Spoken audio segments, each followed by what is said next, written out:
Alright guys, welcome to Game 2 of the defense tournament that we are casting today. We're watching Team Shakura versus Easy Style, and my name is Purge.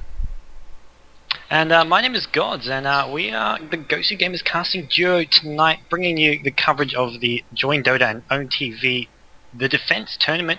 And here we have got Team Shakira up against Easy Style. And what do you know about these two teams? I know you know a bit about Easy Style, probably a lot more than I do, so maybe introduce their team to start off with here. Sure, the Dire team, Team Easy Style, it's basically composed of a lot of North American Dota players, and since the community there is so small, generally, a lot of them have been playing together for very long periods of time in very, very high level in-house leagues. I've personally casted a bunch of these guys in a lot of different scenarios. And they're kind of like up-and-coming talent in North American Dota. 1437 played on OK Nirvana Int recently at the International, but some other friends of theirs, Universe Bulba, Colt M, has also kind of worked his way into their friend group as far as I'm aware. I don't know all of their friend connections and stuff. The only person that I have no idea about is Bdiz, but I can vouch for sure that the other four players on the Dire team are very talented, and they should be giving us a really good game here. Yeah, I think I've actually seen Beaters. I think he's actually a Hon player, I want to say. Yeah, I think they mentioned. I have seen him around, and yeah, I think he's actually a Hon player. And we've got Team Shakira, which is an unusual name. You probably know them better as Virus. They were going under the name New French Order for a while, but they are now Team Shakira. Don't ask me why. I don't know quite what they're thinking with this new team name, whether they're trolling or what, but I mean, as a sponsor, and you see Team Shakira, I think just based on the name alone, you'd be like, I don't think I want to sponsor those guys. Yeah. Even if you are making change their name, it's like, well, they wanted to go by Team Shakira, but that is the former Virus. We've got Funzy, Soshka, Danny, Phoenix, and 7 queuing Mad, or fucking Mad, I guess we can say. I just like saying effing mad. I think that's the easiest way. Yeah, effing mad. Without having to be like, am I going to swear on stream again on purpose? I feel it's like they're baiting us into saying hilarious things like, yeah, swear words and genitals and stuff like that. It's not that uncommon to see names like that when casting pub Dota, that's for sure. Yeah, absolutely. And looking at the bans, the picks we've got, first pick going to the Radiant team, and they don't actually have Garda playing, who normally does their bans and picks here, so he's obviously not playing for them at the moment. I'm not sure if he's left their team or what, but they're going to go with the Omni Knight and Prophet ban, as we see the Dire team banning that Anti-Mage and Lich. No real surprises there. Anti-Mage, one of those really, really strong carry heroes, which is no one really wants to verse in this current limited pool of Dota 2 heroes, and Lich just a very strong hero with that Dark Ritual, denying so much farm from any opposing team's carry. Unless, of course, you're playing Pudge as Come With Me, and then it's going to be no problem, man. You just land hooks all day long with like a 90% hook accuracy, and then Anti-Mage is no problem at all. So, but the first pick was a Night Stalker, and he did slip through here, so we might see a lot of really high aggression coming out of Team Shakura here. That's one of those heroes that is very highly valued as a first-round ban, because he does get picked up quite often. He can really push your team into a very favorable position in the mid-game, but Easy Style did pick up a Beastmaster and a Windrunner, and Beastmaster is another hero who I would classify a lot in the same kind of realm as a Night Stalker, is that he makes it really easy to gank enemy heroes and carries and puts you in a favorable team fight position. Yeah, absolutely, and I've seen Easy Style. I think Beastmaster is probably one of their heroes they just use so often. They love picking it up early, and all through the Benki Dota tournament they were using Beastmaster, and they will be having that Beastmaster probably soloing the mid lane, and with that Windrunner being picked up as a very versatile sort of semi-carry hero, probably going to be soloing either the top or bottom lane depending on how the draft progresses, whether or not they pick up a hard carry of their own that they want free farm, or whether or not they want to play it aggressive and put their tri-lane in that bottom lane. And they still got quite a few options open to them at the moment. And once again, second game in a row here, we see a Crystal Maiden picked up in the first round. Also, still a little surprised about this one. I mean, he's a great support hero and that, but that aura can be very good for heroes like Night Stalker, who are very, very gank heavy, and usually they try to just rely on a urn on the early game. Don't necessarily need to get the bottle, but it can make a difference. So with just an urn and a Crystal Maiden aura, he can cut his item build and put it more towards an HP gain at the early level instead of spending on that bottle, so that may end up working very well for them. Yeah, I'm actually really quite curious about this Priestess of the Moon being picked up so early in the draft stage. I mean, could be probably used as a side lane solo, or possibly as even as a carry hero, but Priestess is definitely not a hero that has been used all that often recently in competitive play, simply because it doesn't really fit in too well to many lineups. It doesn't really have too many disables. It has sort of average nukes, but there are heroes with better nuking power, and just doesn't really fit into many of the common lineups, and it doesn't really compete with some of the other more common carries such as the Weaver, the Slardar, the Anti-Mage, Spectre, all these big carry heroes. Priestess of the Moon just doesn't really compare, so a very interesting early Priestess pick there, and going to be interesting to see how Team Shakira do in fact use that. I'm actually looking at this Drow Ranger ban. Obviously, we did see a Slardar and a Puck already, but I think those are pretty reasonable. But surprisingly, a Drow Ranger banned in the second round here. I know that I've seen PowerNet play Drow Ranger a decent amount of times. Maybe they're just banning. Not that PowerNet is actually here on Team Easy Style currently. He's probably at school. But it's kind of a weird carry to ban at this point. A lot more. I mean, Anti-Mage is out of the pool. Usually the number 2 go-to bannable hero is going to be a Spectre, so I'm actually pretty surprised that's there. Yeah, it's probably one of those. I mean, maybe they've just seen Easy Style use it a bit, or they've versed it a bit in their games and just not done too well against it.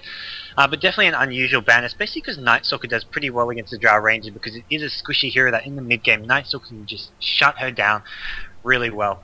And we are going to see Slardar and Brood being banned by the Dire team, which I think 2 smart bans. That Brood, if they got Brood as well, they could really be putting a lot of pressure onto this Dire team with that Brood solo pushing a lane, Night Stalker roaming around ganking, and the Crystal Maiden aura just giving them all so much added mana to keep on pressuring, and really do like those 2 bans there. And it's going to be interesting to see what Team Shakira pick up 4th here. I'm hoping for another blue hero. So far they've got 3 blue heroes. Why not 1 more?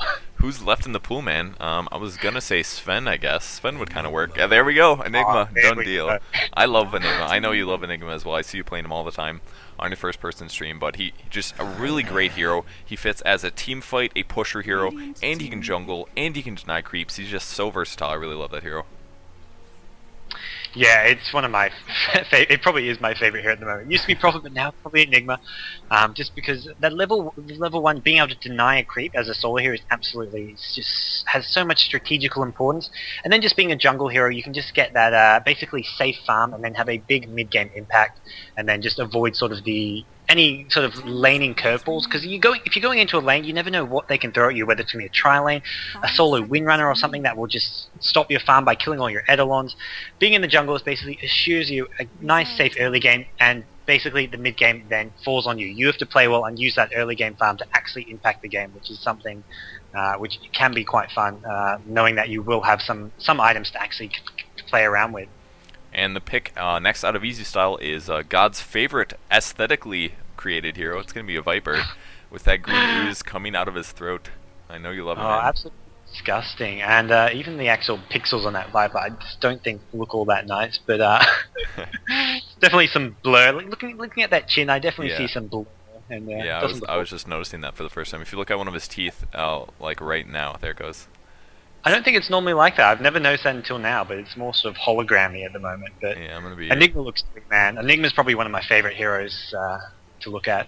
Yeah, for sure. But Viper is going to work into their lineup pretty interestingly. We have seen him occasionally picked up as a semi-carry, basically. He can solo lane or once in a while maybe have some roam support. But he is actually a very good solo hero. The only downside is he is pretty easy to gank generally because he doesn't have a getaway maneuver unless he gets 1 level of his passive, which actually kind of works okay, giving at least a 10% slow on enemies that are trying to gank you. But as a whole, he's not the most effective carry for that reason. But he can be very effective in the early and mid game, that's for sure. I think they will be using him as a semi-carry / hard carry in that top lane, simply because they've got the Windrunner for bottom and the Beastmaster already for mid lane.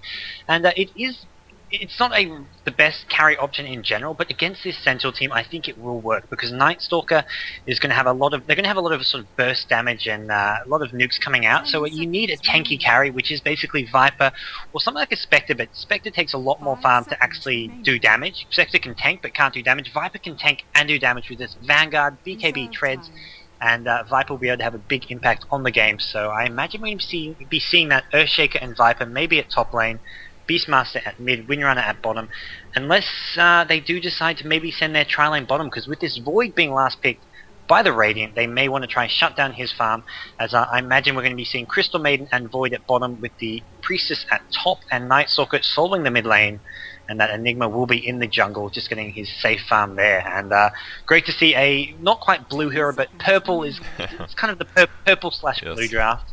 Yep, as close as you're going to get, pretty much. And I'm sure Easy Style's also pretty happy seeing that Void pick up, because any hero with slows is going to greatly impact the damage per second of a Void in a team fight, assuming he doesn't get Chronosphered or is the one to get focused. So I think they're probably pretty excited about that. And their last pick is going to be a Tidehunter, another support hero, and it's going to be a melee one. So we may end up seeing a Viper ES Tide tri-lane. It's a little melee heavy, but they could definitely switch it up and send the ES and the Tide roaming. It's a little weird to roam with two melee heroes, but they could make it work again with heroes like Windrunner or Viper. Yeah, they're definitely not the most versatile of picks when it comes to actually roaming and laning, because two melee heroes, both very AoE based, with the Earthshaker relying a lot on his AoE fissure, and then in the mid to late game is ultimate, and Tidehunter just all about the Ravage. So I think their actual laning phase is going to be a bit weaker than what they would have liked. We'd definitely like to see something like an Ancient Apparition or a Vengeful Spirit being picked up as their last support hero there. I don't actually think Ancient Apparition was banned, was it? No, I don't think so. I didn't think it was banned, so I'm quite surprised seeing them not go for something like an AA or the Vengeful Spirit as their support hero.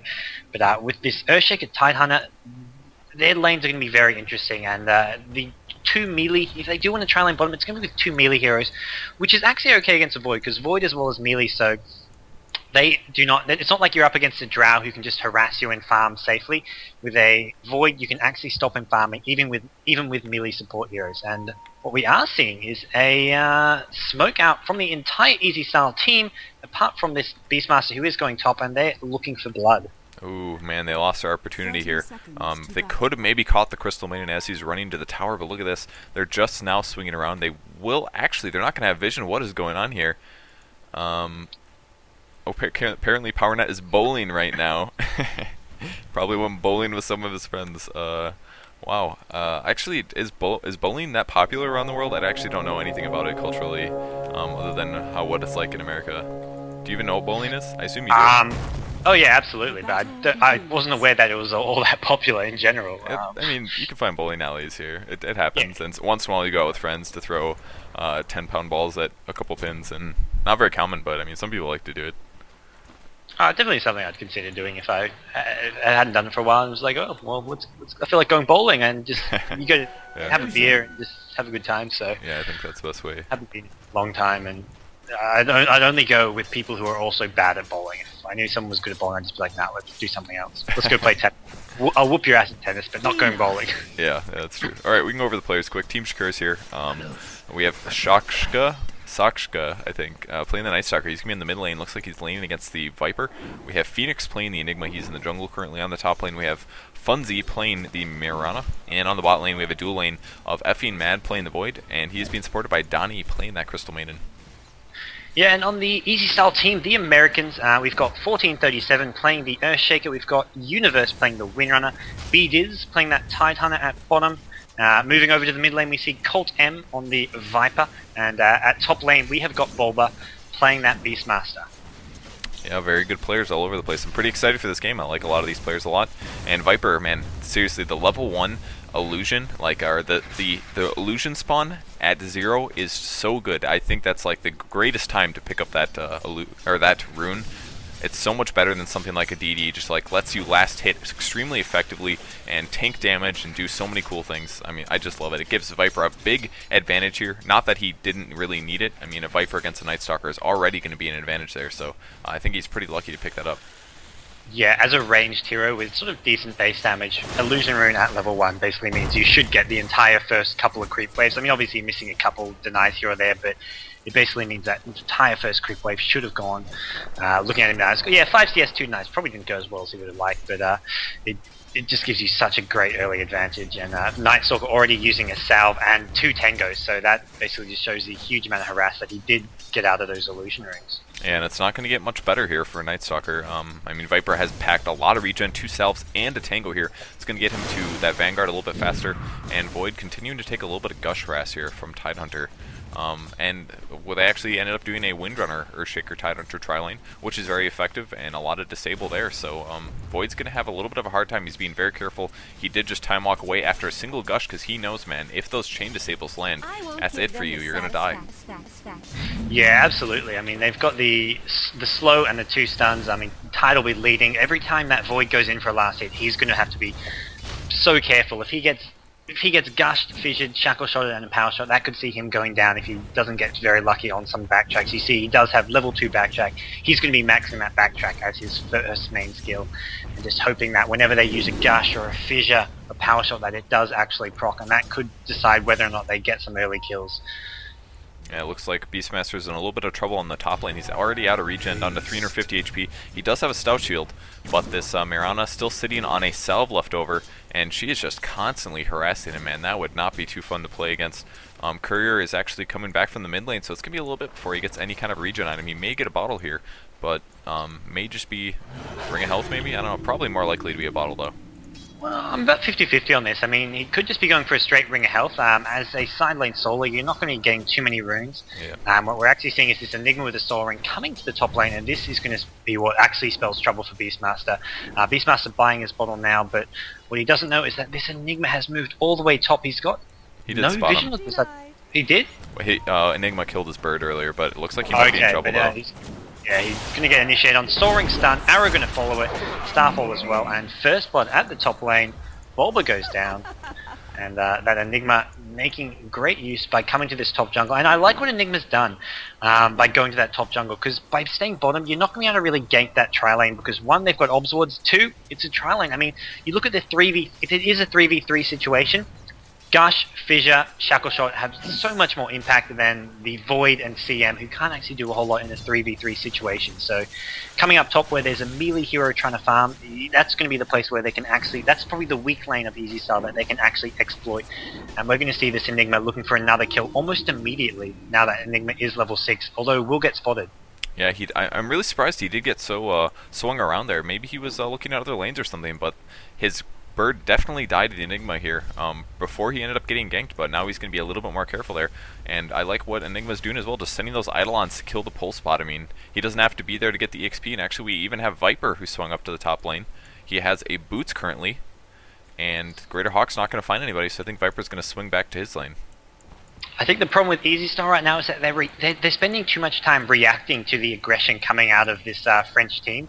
You see Virus moving top, and that gives the Night Stalker like about a minute of free farm, and that's going to give him time to catch up, get some boots and bottle up, and allow his mid game to be a lot more effective. And Viper is now actually behind on experience at this mid lane. Night Stalker with about 250 experience ahead, and going to be nighttime soon, where Night Stalker will be roaming around trying to pick up runes and looking to gank these side lanes.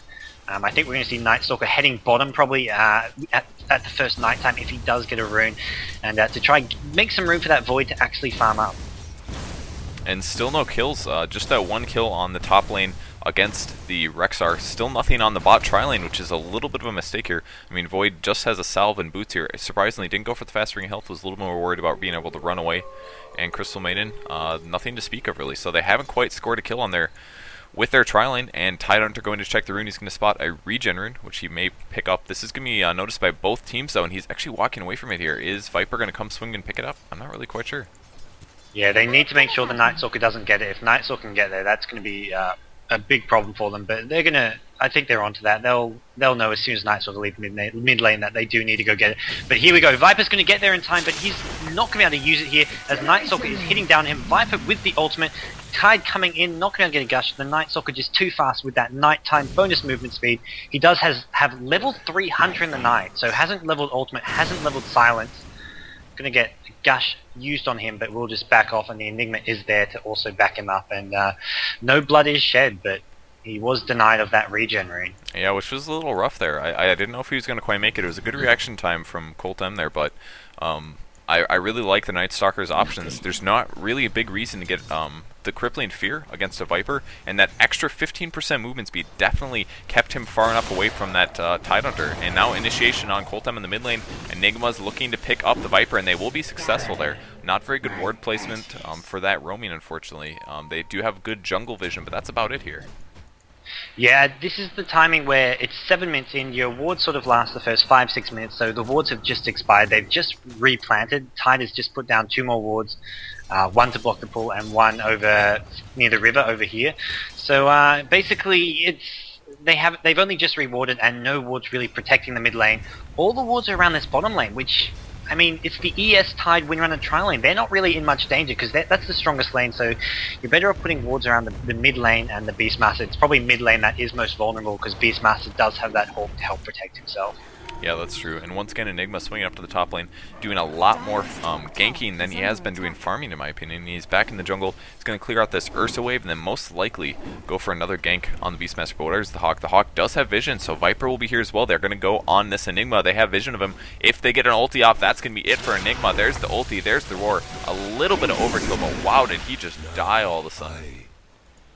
Yeah, Oh absolutely. They used both the Beastmaster ulti and the Viper ulti. I mean, they wanted to make sure he didn't get Black Hole off, but what they should have been doing is just using that roar there. And we are going to see Night Stalker come top, gets the nuke off, going to be slowing this Beastmaster. Beastmaster goes down. Viper, meanwhile, trades kills, gets the Priest of the Moon. Night Stalker wants this Viper, though. One more nuke's all that's needed, and gets the second kill, double kill. Viper goes down, and Windrunner TPing him. Shackle Shot not going to hit anything, but there's a fissure. Is he blocked? He's blocked. How? That is the most unfortunate of positions, and will go down in that tiny little crack that is that ramp. And despite getting that double kill, Windrunner not really being in the right position, but ES did guarantee them that kill. I don't know if you noticed this. Enigma actually died to that Ursa. That is why he died so fast. Because it was axes plus a clap. He was killed by a neutral. He got killed, sniped by that Ursa there. And they used Viper ulti, and they used Roar, and he still got luck sniped by that Ursa. I would be so pissed. Yeah, I did not notice that at all, in fact, and wow. That is really some bad luck, and well, partially luck, but they can actually time those things, but I don't know what to say. Considering it was just the Ursa and like 2 heroes, and the fact that it even triggered the AI to do a thunderclap like that kind of blows my mind. I assume it was a thunderclap because it didn't seem like he was last hit, you know? He just died immediately. It seemed like a burst damage spell. Yeah, well, those neutrals, the Centaurs and the Ursas, they're pretty imber about how they, well, when they're actual neutrals, AIs in control, they're pretty imber how they clap and stomp. They can stomp and clap while move. They don't actually stop walking to use clap and stomp. Like, Centaur will be walking at you as an Enigma. It will stomp and keep walking without, like, stopping to do the stomp animation. Basically, there's no cast animation to stomp and clap. And it's pretty annoying when you are playing a jungle hero if you're trying to farm that with Eidolons or some Chen creeps or something. Especially those level 1 Eidolons. Those things are so fragile, dude. You're like, whoops, lost one. Oops, lost another one. And you have to fight with 0 Eidolons. It's not easy. Oh. And bottom river we see Void leaps onto the Beastmaster. Chronosphere is followed, but he's not actually doing much damage at all. ES considers using a fissure, but decides not to, and Chronosphere is in fact wasted there. And Beastmaster on the chase has a double damage rune, has the roar up, going to be looking for this Enigma by the looks of it, but just struggling to get the vision because it is in fact nighttime, and it's going to be Night Stalker who maybe falls under the pump here. Man, he was just absolutely not utilizing his Hawk there. Didn't get any positions, and immediately going on the Night Stalker now. There's no way he's going to survive 5 heroes throwing everything at him, so he does actually get picked off, but that's a huge impact. I mean, by the time he comes up in 30 more seconds, it's going to be that much closer to daytime, where he's not going to be usable in a gank scenario, and the game is now 4-4, and it looks like Easy Style is extremely well positioned to take this mid tower. Yeah, they'll take that uncontested, but they did dedicate 5 heroes to that gank. So at the meantime, we see Priest of the Moon free farming at top. What should be happening is Void should have been free farming bottom. I mean, there's 5 heroes mid. Bottom lane's completely free farm, but it was actually the Crystal Maiden who was farming at bottom, which was a bit of a mistake by Void. Void just kind of wasting the last minute or so. Did waste that Chronosphere and then didn't go get that free farm at mid. But I think Virus, well, I can't call them Virus, Team Shakira, the Frenchies, are doing pretty well here. Looking at the gold advantage, they have a 1k gold advantage. It has dipped recently, but they are still slightly ahead. And a gank at top, Night Stalker, Priest of the Moon do take out the Windrunner. Tide TPing in too late, doesn't have any more mana after the 1 gush. Fissure going to be used. Is there any more damage for this Priestess? Priest of the Moon going to escape, but the Night Stalker maybe not going to be quite as lucky. He is being slowed by the Cruel Beast, will just get out of range. And actually, wow, takes out that Tide Hunter, just turns around and nukes him down. Wow, Beastmaster Roar just coming off cooldown there. That has got to be frustrating, man. Night Stalker turns in to get a double kill there, and the Priest of the Moon also survives, so really successful little engagement there for Team Shakira there. That was really, really good. And Beastmaster misses axes as well. Didn't go quite far enough, so their engagement trying to save their allies just wasn't successful, and that's kind of a big loss for them right there. Bottom lane, Enigma and Superman actually go on the Viper. Black Hole's used, the Shackle Shot interrupts it, but they still take out the Viper. One more hit's needed on the Enigma, it's not going to come. Night Stalker comes in, Enigma gets a double kill, taking out both Windrunner and Viper, thanks to a fairly well-placed Black Hole. It did go for about half its proper duration, and they do get a double kill at bottom, and the Radiant team getting further and further ahead at this point, and if they can push a few more towers, get a few more good team fights, they're going to be in a great position here. Yeah, the wall could definitely continue rolling in their favor. It is daytime now, so it's going to be a little bit harder, especially for the Night Stalker to make any ganks off, and Enigma is extremely gankable right now in the jungle. Looks like he used his Soul Ring going down to 1 HP, slowly going to regen that back up. But once again, Night Stalker does have the DD. His ulti is off, or is on cooldown, so you won't be able to utilize that, and any ganks here in Tide's going to get a little bit of experience on the bot lane. He does currently have his Ravage ability. He is level 6. But Viper getting picked off once again. All he has is treads, 2 slippers, and a wand. Beastmaster is really not that farmed either, so I'm really don't have a lot of faith in a lot of the farm levels of the easy style heroes. I think easy style are going to be relying a bit too much on their team fight. They're going to be hoping for a big fissure, a big Tide ulti to actually win them team fights. But when it comes down to it, the Radiant team can just avoid those bad fights, choose fights where they either have a numbers advantage or they know that the ultimates are on cooldown.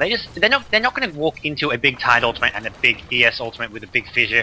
They're just not going to fight that. So right now, the Radiant team, they just have to keep getting more and more farmed, basically avoid team fights, look for these smaller clashes where those big ultimates aren't going to come into play. I mean, even using that Enigma Black Hole to pick off 1 or 2 heroes, and they're going to be really giving this easy style a hard time to actually make any sort of comeback. As you said, they're just very underfarmed, especially looking at this Viper. Looks like they're going to initiate here on the Enigma. There's a fissure as well. Will they be able to pick him off? He doesn't have a Black Hole. They're going to get an Echo Slam off as well, and they get a kill here on the mid lane. So one more kill towards their advantage. They did use the smoke to do that, but it was very successful. And I want to point out the CS scores quick. There's pretty much 4 heroes farming on Team Shakira, and Easy Style only has about 3 here, just the Viper, Windrunner, Beastmaster, and Team Shakira is relying on Enigma to jungle, Night Stalker, Mirana, and the Void. Both Mirana, especially Mirana, has gotten quite a bit of free farm so far this game, and he's actually has his Yasha completed, or at least waiting on about 200 gold to get that Slippers, or the Boots of Elven skin, and then he's going to have a Yasha here, and be pretty effective. Yeah, that's the advantage of having this 2-1-1 with a jungle hero strat, where you basically, if your lanes are strong enough, because often the other team will have a tri-lane which can maybe beat your dual lane. If you have decent enough lanes, you basically have 4 heroes farming. So 4 heroes farming obviously beats 3 heroes farming, which is what's going on here. We see Priest of the Moon free farming top pretty much. Mid lane was pretty much even in terms of farm, and then bottom, the Void didn't farm too well early on, but is catching up very, very quickly, and he's their main carry, so pretty much all the safe farm is going to go to him, and as a result, we're going to have 4 heroes with good items, and on the Scourge team, the Dire team, I should say, there's going to have a Tide and ES with little to no farm, maybe just going to see some Arcane Boots up on the Earthshaker fairly soon, but Tide Hunter probably going to be doing most of the warding, is going to be left behind in terms of farm, and even Earthshaker, I can't see a Blink Dagger coming up at a very early time because of the fact that there are other heroes who are going to be taking most of the farm here. Yeah, I would definitely agree with that. Most of the the support heroes on the Radiant team are actually pretty farmed here. I guess Crystal Maiden is the one to talk about, but he does have a Bracer over Boots, so that's already a whole Bracer and a Magic Stick up on both Tidehunter and Earthshaker. And the gold advantage currently is up to 4k, which is actually very, very high for a 15-minute game. I mean, obviously we had like 20k last game at 20 minutes, but that was just a absolute extreme circumstance that was involved with a lot of ganking, just a ton of kills. So in a fairly even game like this, where they're only behind by 3 kills, that 4k advantage is quite staggering. Yeah, and you have to look at, like, Crystal Maiden just hasn't actually died at all this game, which basically means Crystal Maiden will actually get some useful items up, whether it's a Drums, an Urn of Shadows. These useful items can actually come into play because, well, she hasn't died, and that basically will get you those easy wards, and you're not ever going to be short of money. And that can make a difference. Even as a Crystal Maiden, you can have the longer you stay alive in the fight, that extra Frostbite, that extra Crystal Noble can make a difference in a team fight situation. So Good to see that the CM and as well as the Void, the two heroes at bottom against the trailer, neither of them has a single death. Yeah, that's not a good thing for Easy Style. They should have definitely scored a kill there on a melee carry who does have a getaway, but a melee carry and a weak low HP support hero, and they didn't score a single kill on it. That's just, they needed to get that, and unfortunately they did not. But we do have Arcane Boots on Earthshaker. He just purchased them now, but Nightstalker picks up a fast Planeswalker's Cloak here, and it looks like he's looking to defend the bot lane. He does have his ultimate, but he will be able to resist a lot of Viper's damage right now, since it is mostly magic damage, and Viper curiously goes for the double Wraithband, just probably a little concerned about early performance here, and opting to pick up those Wraithbands for that option. Yeah. This to me just spells desperation. The fact that one Easy Style are doing 5-man pushing at the moment, this early on doing 5-man pushing just shows that they're desperate. They want to force a team fight. And also the fact, I mean, Viper with 2 Wraithbands, that basically says, well, he's behind, he needs some cheap items that can make him have a big impact now, and going for those Wraithbands, basically, yeah, they're getting desperate. And this is Team Shakira doing the right thing. They're just pressuring top lane. You see Void just pushing out that top lane. Viper TP's out, so now if Void comes to this bottom lane fight, it'll be 5v4, but we do see Priest of the Moon gets picked off by a shackle shot. Nightstalker in a bit of trouble, going to have to try and get away from this Quill Beast, which is slowing him, and now we have a 4v4 situation at bottom, since that Priest of the Moon did get picked off. I think Easy Style would be smart to maybe just back off here. We still have ultis, 11 seconds actually on Earthshaker ulti, but I believe Tide does have his, and it looks like a lot of those heroes will run away here. Tidehunter stayed a little bit too long there. Not necessarily the best coordination, but he will back off. They'll swing to the mid lane, try to defend this tower from getting dropped, but I don't think they're going to get there in time. Rexar does not have his ultimate. He will be able to drop some axes, but here goes on the Enigma. Will he get a black hole off? I don't think so. He does get it off, actually, but the nice AoEs from the Tidehunter will pick him off. They'll chase after Nightstalker, but without a hard disable here, I don't think they're going to catch up. Yeah, that was a bit sloppy by the Radiant team, just tanking the tower, and especially Enigma, who just ran right into the middle of sort of 3 dire heroes, got completely surrounded and taken out. And I think that last sort of minute of play was very, very sloppy by the Radiant team. They saw the 5-man push coming out of the dire at bottom lane, and they should have just stayed calm, said, we'll let them have that tower. They should have just gone for that mid tower and had Void keep free farming top lane. As soon as the TPs happened, so they Viper TP top, and I mean there was a TP mid. That's when they TP bottom and look for a fight when there's only maybe 3, maybe 4 heroes there. But they did get Priestess picked off, and they really just need to stay calm. If they see a 5-man push, you don't have to defend it. You just have to pressure other lanes, force them to back off by pushing that top lane and the mid lane. And Easy Style now looking to take another tower. Looks like Tide eats an arrow. He has a pretty awesome animation when he's done. That was really cool. And now they're going to maybe even go for a second tower. Everybody's still here. We don't yet have a mech on Windrunner. He actually has the money for it, just not in his possession. And there's only 3 Radiant heroes to defend this. The Greater Hawk gets picked off. That's pretty big. And Bobo looking for initiation with his Roar. And no black hole because Enigma used that in the last team fight to little success here. So Nightstalker in position. He's invisible. He's going to jump in on this, but he doesn't have his ulti. 20 seconds. Here's the arrow. It's going to land on the Windrunner. Pretty big disable there. Enigma may initiate, but there's another stun. And the nice Chrono Sphere are going to catch 2 support heroes. Windrunner does end up going down. And a lot of the Radiant just kind of dancing. The ulti from Tidehunter gets off just barely before he dies. And Viper going on the Void. And Aurora finally. Crystal Maiden will drop. And now Nightstalker has his ulti. He may be able to pick off the rest of these fleeing heroes. Yeah, he's completely out of mana. He does need to try to use that bottle, but he's not going to get a chance to if he... one arrow barely missing the Viper there, and he is going to be looking to chase now, bottling up, getting some mana, and they are going to have to be careful here. There is a fissure up in 3 seconds, so I don't think there's going to be too much more action here, but the Void with a well-placed Chronosphere and Windrunner getting picked off at the start of that fight, basically... Easy Style lacked the shackle shot, which made it hard for them to actually fight that, especially when the Tidehunter got caught in that Chronosphere, so the Ravage came very, very late. Yeah, he's really lucky he got it off, and in that sense, Void is a pretty good counter. I mean, most times you don't have the kind of disables to shut down a Tidehunter. You either need to burst damage him, or hope that, he doesn't even have Kraken Shell, so I guess it doesn't matter talking about this, but Kraken Shell almost always removes that stun, gives you just a second or so to drop down that ultimate, but his was very late, and when he got it off, he was just about to die, so...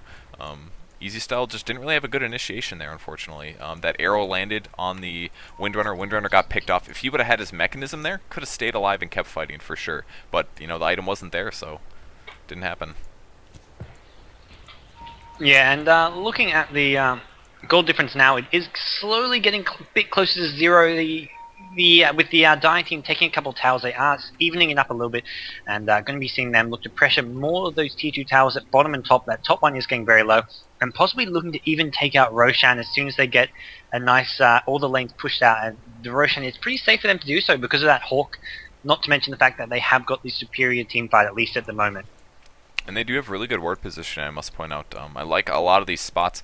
Some of the ones in the Radiant Jungle is actually, it's a very old ward, but it still cuts the map very nicely across based on where the towers are at, and should give them pretty good roaming, or at least vision of any of the Radiant heroes that end up roaming, but they are end up popping a 5-man smoke here. Unfortunately, the Greater Boar is not vision, and what the heck just happened there? Wow. Beastmaster mid-lane runs Beastmaster. up. Yeah, just got too close, revealed himself, and didn't even go in for the roar. Like, he revealed himself and just stopped moving. So Yeah, I don't think he maybe, I don't know. I don't know, lost vision or... Yeah. Oh no, but in the jungle, Beastmaster going to find the Crystal Maiden, pops the roar on the CM. Tidehunter going to come in with a Gush Fissure. Crystal Maiden doesn't stand a chance here. And wow, Beastmaster actually walking into an arrow. Yeah, he could have seen that coming, actually. They did have that ward up, but apparently was looking somewhere else. And yeah, big mistake that he didn't jump on the Void. That would have been a very, very good kill to get. They most likely could have gotten that. I mean, I don't believe Void has that much HP right now. He's going Battle Fury first. Yeah, he only has 900 HP now, just popping over to level 12. And with all of the nukes there, even like a Viper ulti or Power Shot or Fissure, he would have to backtrack at least probably 30 to 50% of that stuff to be able to survive a time walk. And I don't know if that would have happened. Absolutely, and looking at the item stand, we see Enigma not going for a Blink Dagger, but going for that mech instead. Definitely, because these fights are going to be more team fight based, and against the heavy AoE that is on this Scourge team, wanting to have that mech up just to heal his team up and negate some of that damage from the ES ultimate as well as the Tide Ravage. So it's a fairly smart item choice there, as the Blink Dagger, even against this Dire team, a Blink ultimate is not going to be possible. I mean, as long as the Tide Hunter and the ES both don't get both caught. Not to mention there is a Beastmaster Roar and Windrunner Shackle Shots. Like, how are you actually going to get an ulti off as an Enigma this game?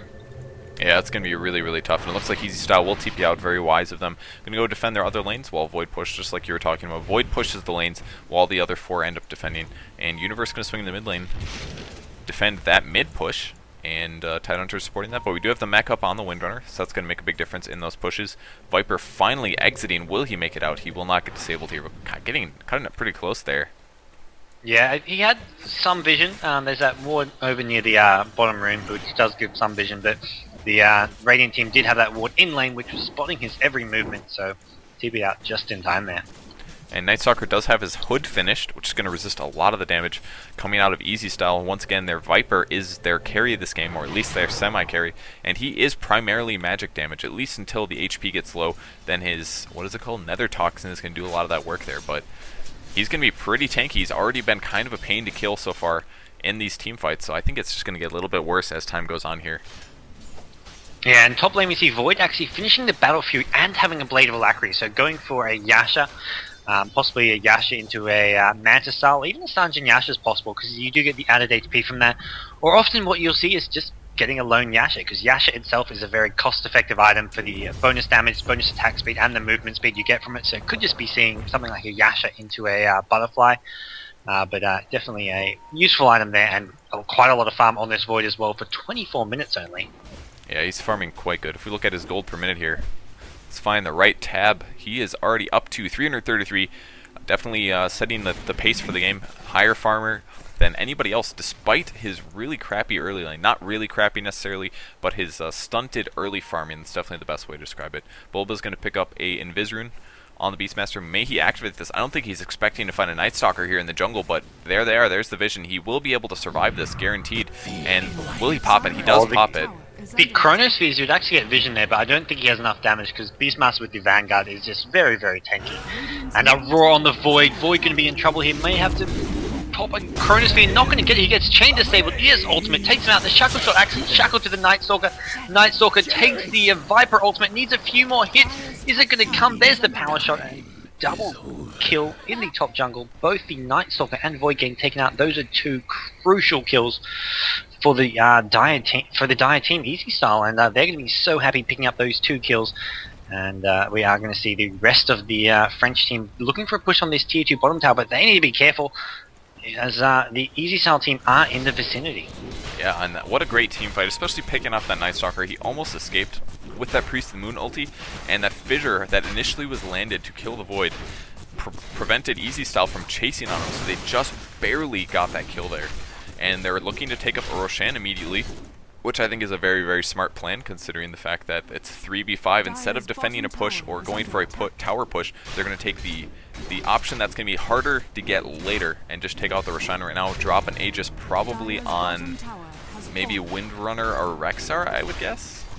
Probably one of those two guys. It could possibly go for the Rexar, I mean, and then you could see something like Rexar picking up a gem. Definitely a popular item to get on Rexar, even not against any... I mean, they've got the Priestess ultimate, but even just for the dewarding, if they can get complete map control, deward everything, and then just use their big AoE team fight, basically to make sure that they don't ever get picked off, and if they've got vision of the whole map, they're not going to get picked off, and they're going to be the ones choosing the good fights, making sure they are fighting fights on their own terms, and really just staying in control of this game, which they have now probably made pretty much even.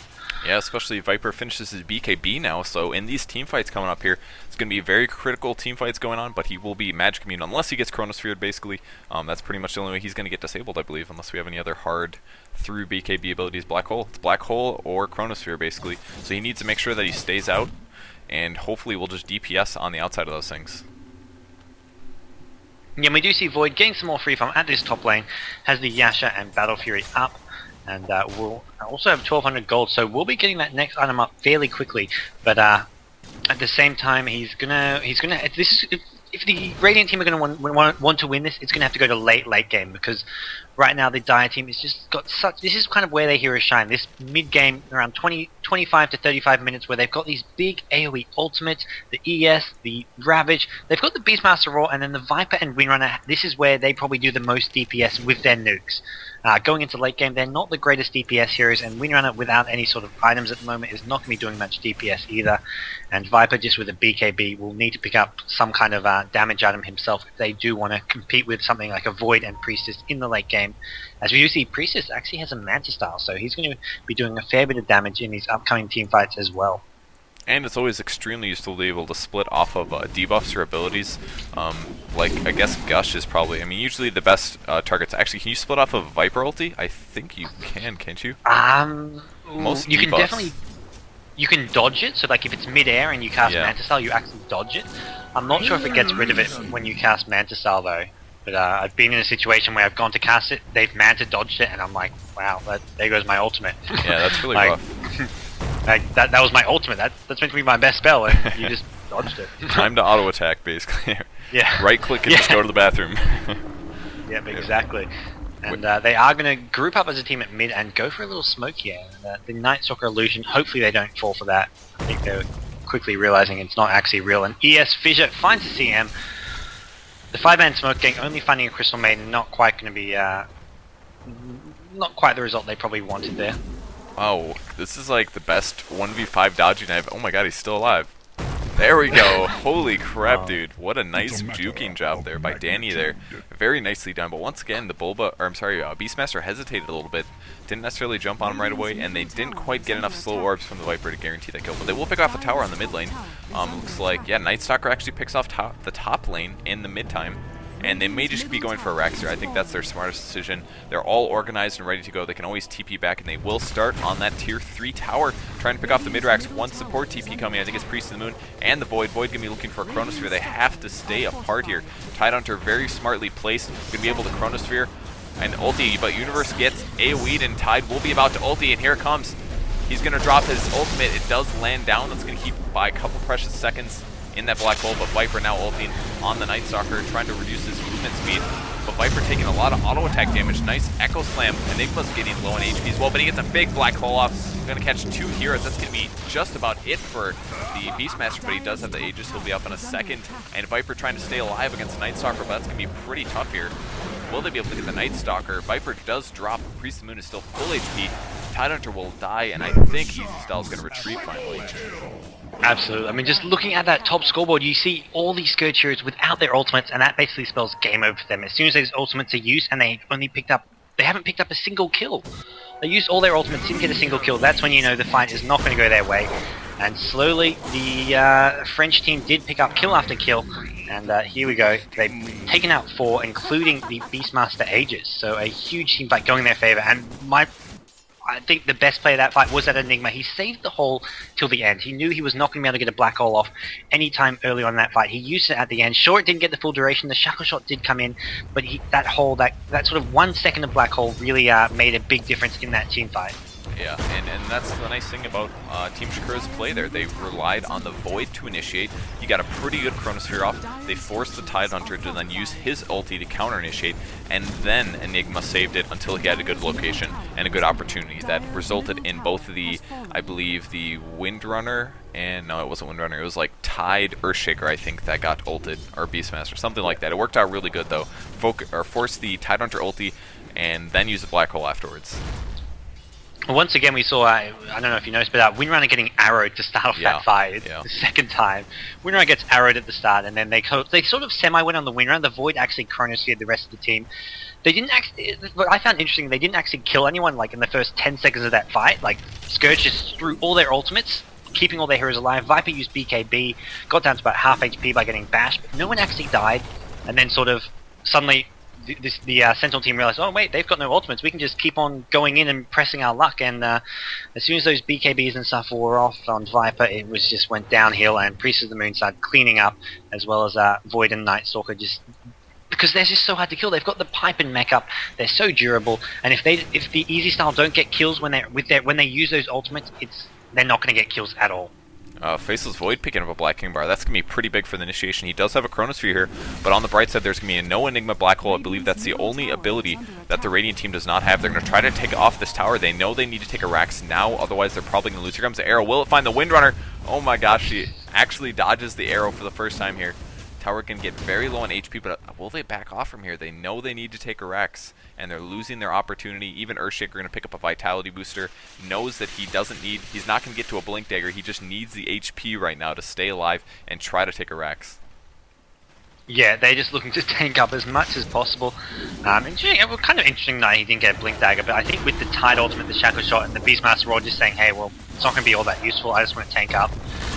A very interesting item choice there, maybe even a possible misclick. And here they go, Night Stalker goes in, pops the ultimate, the Chronosphere finds 3, Tidehunter ultimate doesn't hit the Void because of that BKB, and Void just wants to take out this Earthshaker. Earthshaker walks in, big ultimate gets taken out afterwards, and Void, that BKB just keeping him alive. Viper takes out the Enigma, Priestess fought the Moon, forces to leap out, and Enigma buying back as Tidehunter gets chased down, Void picking up another kill, and this is going all in Team Shakira's way, as the Windrunner, the only one still alive, going to try TP out and may just do so. Wow.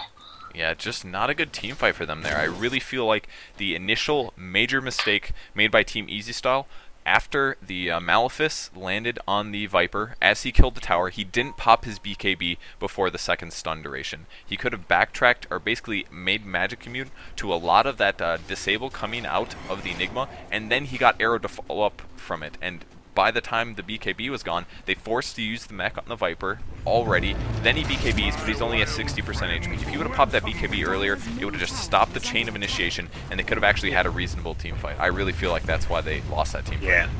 And I mean, well, not to mention, the Void BKB was just so huge. Yeah. I mean, Tidehunter popped that Ravage thinking, oh, I'll stop this Void from, like, comboing this Earthshaker. But no, Void just kept on hitting the Earthshaker in that BKB. Earthshaker actually survived and got off a nice ultimate, but Void was still in BKB, even for the Earthshaker ultimate. So, basically did very little damage.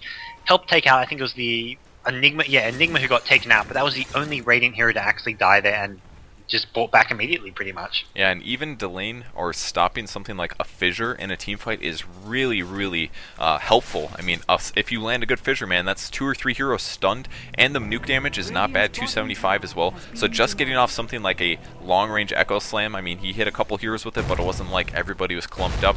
So it was a moderate damage Echo Slam, and he didn't get a fissure off, didn't even get to do enchant totems, and that stuff can really make a big difference over the course of a 20-second fight. Yeah, and absolutely, and sorry about that. Anyway, back into this game. Yeah, Easy Style are really going to be getting desperate here. They have tried everything. They pushed together with the Aegis, and nothing seems to be working. And the bad news is they're up against a Void, a Night Stalker, a Priest of the Moon. Heroes who are just getting more and more farm. We're going to see an MKB up, or possibly possibly going for a crit stick on this Priest of the Moon, but I imagine it's going to be an MKB.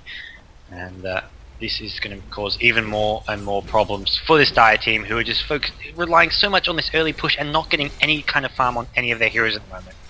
Well, Earthshaker does have a Gem of True Sight right now. He's surprisingly up to 1,700 gold. I do not know where he got that, to be honest. He's so close to that Blink Dagger. Surprisingly, they're going to be able to deward everything here. And they do get one tower. Radiant does destroy. No, they're actually just going to go straight for the Rax here. And this is going to be pretty tough. Yeah, Easy Style's going to have to defend this. There's no way that they're going to be able to take a Rax without losing at least one or two themselves. Void is in position. He has all of his cooldowns. BKB down to 9 seconds now, and Priest of the Moon illusions will stay. And I think they're going to have to basically defend this push and then start over again, try to take a Rax. Well, the thing is, Team Shakira don't even have to try push it. They can just TP back, farm top lane, and just get more and more farm. They can just focus on out-farming their opponents right now, because they've got the better late game. And it's Easy Style who want to be forcing fights at the moment, even though they may not be winning these fights against the big Black Hole and Chronosphere combo. So really, it's a scary place to be if you're an Easy Style fan right now. And here's the Void, goes in, Chronosphere on the BKB, Viper, Windrunner gets caught in as well, and there's a Roar on the Void, going to slow him down just a little bit, but Night Stalker going to finish off this Viper. There's the Black Hole. Is there anything to stop it? No, there's not. Big Black Hole. Tideheart goes down as well. Doesn't even get the ultimate off by the looks of it. No, Tide doesn't ultimate. Void going to blink onto this ES, and ES going to get taken out. Drops the gem, and 3 Easy Style heroes are, in fact, dead now. Yeah, I think that's going to be in the game here where they're going to probably clean up. Yeah, Rexar getting so close to dying, he will go down. I think Windrunner will be the only one exempt from this. The gem was dropped. Did it get destroyed or picked up? I don't even think it matters at this point, but they're definitely going to lose a Rax here on the bottom, and the middle lane is also in a very good position to take a second Rax. I really think they're going to be able to do that, unless we have instant buybacks from all of these Scourge heroes. Yeah, but Tide does have ultimate, but he's still dead for another 5 seconds, but even with just Tide and Windrunner, there's nothing they can do. A Tide ultimate alone is not going to defend this, and GG, there we go, Bulba calls it. Yeah, very good game for sure. Very close on the edge for quite a while there, but I feel like Easy Style made a few too many mistakes in the very beginning of the game. Like you said, their lanes were less superior in a lot of ways. They didn't get any kills in their tri-lane, and their advantage in the mid-game just wasn't big enough for them to be able to do extreme pushing and to take a fast Rax. Yeah, it looked for a while like they maybe had it. I mean, they were pushing, when they went as 5 and pushed, they actually looked scary. But the Virus team, the French team, sorry, Team Shakira, they held those pushes barely. It was just such a thin line between losing Rax and defending the push and actually sort of team wiping Easy Style. But if they survived the big ultimates, then they won the fights. And that's kind of the problem with this Easy Style lineup, just relying too much on these big ultimates and not actually having any damage. Where's their damage going to come from here? Viper doesn't really do huge damage with just the BKB. Windrunner is kind of just sort of nukes but no real actual damage, and they've got nothing that can compete with a Priestess, Void, and Night Stalker, all who do more damage than any of these Dire heroes. And they're just going to do a little bit of fountain farming here, because that's what you do in high-level games, I believe. Yeah. Double Rax it's is part finished. of the natural course of the game. Yes, of course. I mean, they're just keeping them in the base so that they can't defend their Raxes, right? As long as you don't lose the game like Na'Vi did against MYM that one time.